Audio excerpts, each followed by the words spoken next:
The guy disappeared. What a surprise, man. The guy disappeared. So we came back, no money, and I never forget that. That was it was the hottest year we had, 76? Yeah.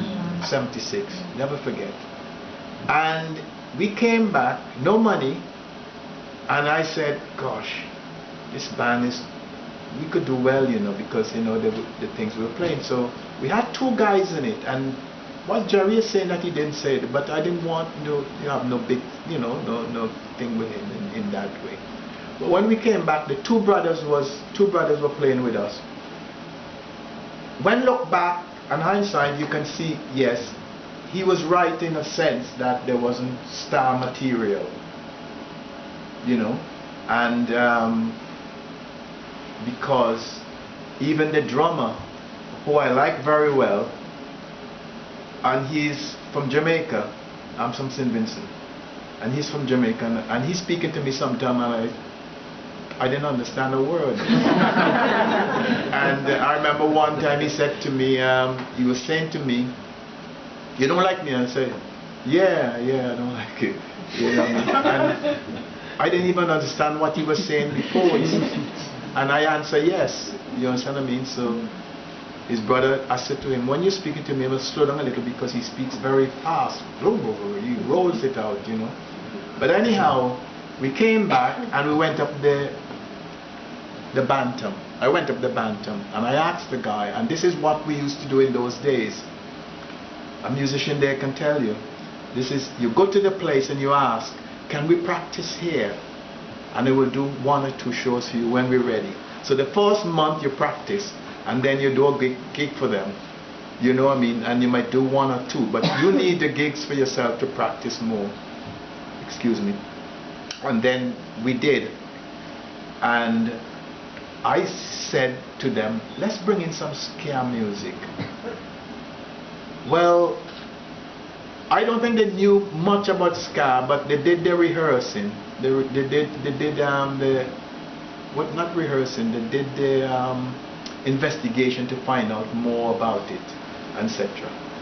And I remember this, and remember at that time I was booked as a single artist to go to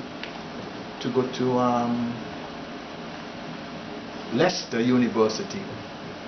So I took Charlie with me, Neville, somebody else, E.T., and a couple other people. So we went out.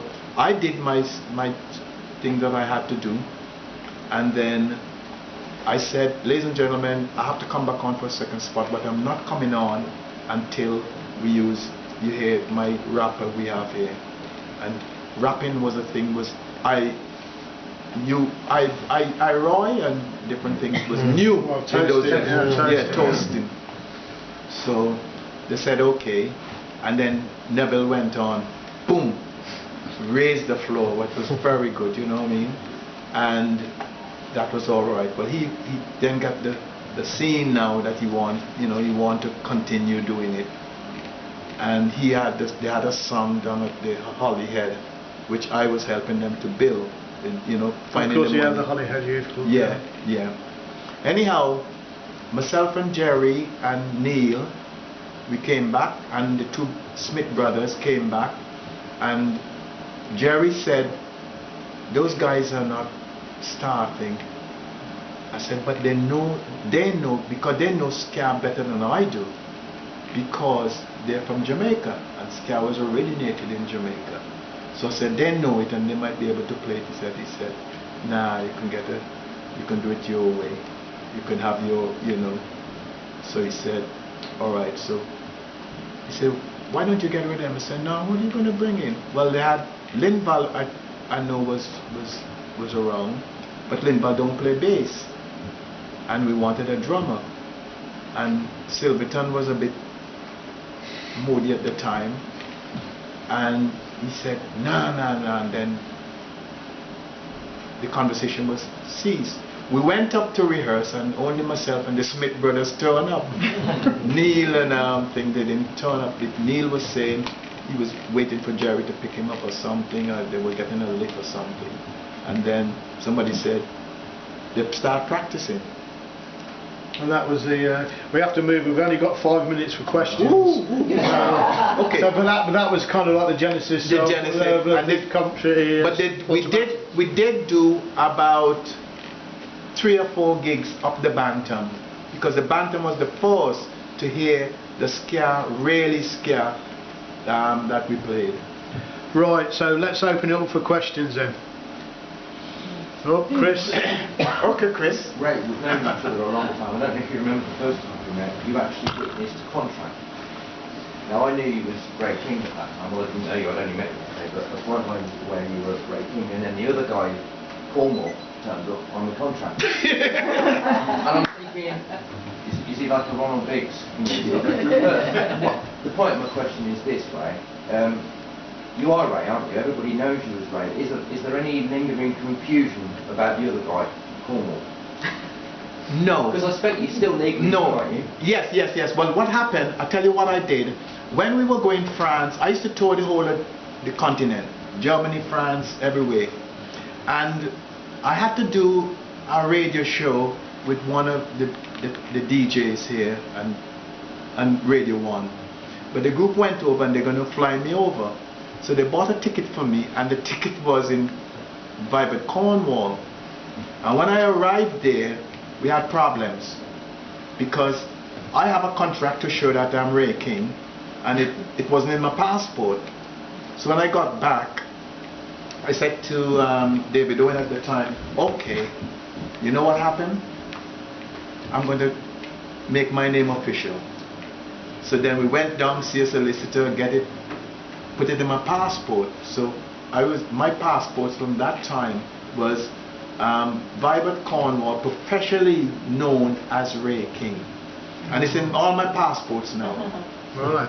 Is my contract legal? Yes. That's another question for another day.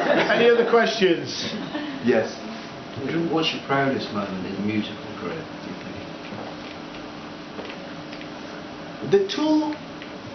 The two times I feel very nice, very good, I played with Alcantina Turner. And although I can say they beat us, you know, and that was in the Locarno. And although I know that what happened was this, when I was on stage, I know who I was playing against, you know, because they were one of my favorite bands, you know, Tina Turner. But when you look on this, I had like a row of 15, row deep of 15 to 20 girls, just waving and singing and doing all what I wanted them to do. But when I came off, and I don't know if you remember in those days, Chris, that used to have a spinning thing at the Locarno, and we spin and went off. I didn't change my clothes. I rushed upstairs, and they leave a part for us upstairs so that we can look down. And they were looking at me when I was performing. And when I saw Tina Turner came out with her legs and a pantro, I said, well, I can't beat this then. And she came out, and she's moving, and I thought, gosh, you know, and I said, I lost my chance, and I said to the guys a lot, but that was one of the best moments I had. And the second best I had was with Lee Darcy, working in a coal mine. He doing a show and called me back out, I didn't even dress, and he called me out, and I came out, and he tell the crowd how good I was, you know, and etc. and so on, and he gave me some couplings, and etc. and he start take off his couplings and give it to me and start, you know, being very nice, and we did some things. I think those are the two things that stand out in my. Thank you. Right, your last question then. My question was similar. It's just, what was the favourite gig that you've done? Those two are the two main gigs that I've done. I've done some gigs. Well, if I go back over, I can say all my gigs, because I always, what you must say, foresee my gigs before I do it. And I know one gig that I felt proud of. Duran Duran. There was 16 in the charts, and we went to the university, and they